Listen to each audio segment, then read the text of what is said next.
Donc Serigne Baro, directeur général de la société People Input. Donc on est une agence digitale présente depuis un petit peu plus de 10 ans. C'est vrai qu'on a été un des pionniers dans le domaine du web au Sénégal dans un premier temps. Ensuite on s'est développé dans la sous-région à travers une activité qui a été très porteuse entre 2004 et 2008. Donc tout ce qui est services à valeur ajoutée sur mobile, donc des services SMS qu'on a développé en partenariat avec des opérateurs mobiles.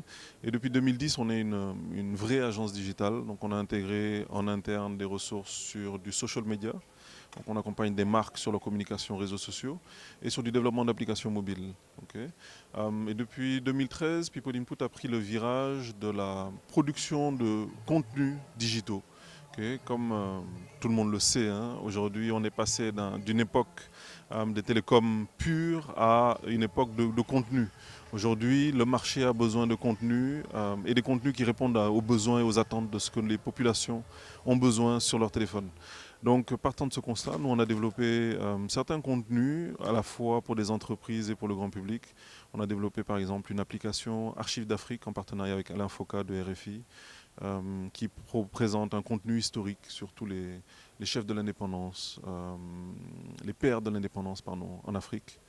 Donc cette application est disponible sur les stores et elle propose à l'intérieur de l'application du in-app, donc la possibilité de payer pour du contenu vidéo. On a développé une application qui s'appelle Ginger, qui est une application de messagerie instantanée. On rêve d'un modèle à la WhatsApp, même le lapsus est révélateur, à la WeChat en Afrique. Donc l'idée c'est d'aller plus loin que WhatsApp, de proposer une application qui réponde à nos besoins, qui soit un gateway pour proposer du transfert d'argent, pour proposer du paiement de factures, pour proposer des choses spécifiques à nos réalités locales africaines. Sur la partie B2B, on a développé Sifa, qui est une plateforme de e-réputation. Gestion de la réputation sur le web et les réseaux sociaux. Donc aujourd'hui, nos clients, c'est des personnalités publiques, donc des hommes politiques pour la plupart.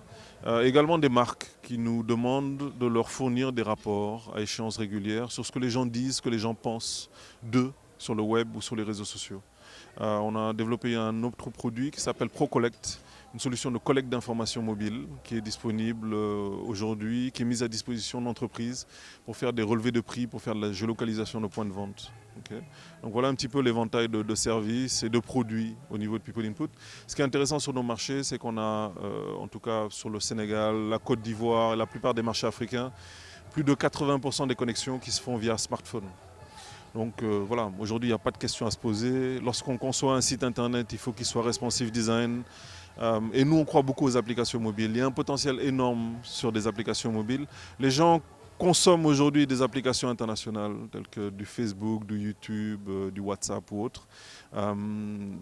Je pense que dans les années qui vont venir, certains acteurs vont réussir à se différencier, à proposer des choses qui répondent à des besoins spécifiques. Et c'est tout le challenge que People Input et d'autres sociétés de la place essaient d'occuper.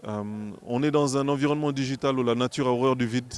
Donc si nous, acteurs locaux africains, ne comblons pas ce vide, d'autres Chinois, Vietnamiens ou autres viendront pour proposer ces services. Donc il faut qu'on fasse preuve d'ingéniosité, il faut qu'on fasse preuve de professionnalisme, parce qu'il y a des standards internationaux à respecter dans la conception de ces plateformes.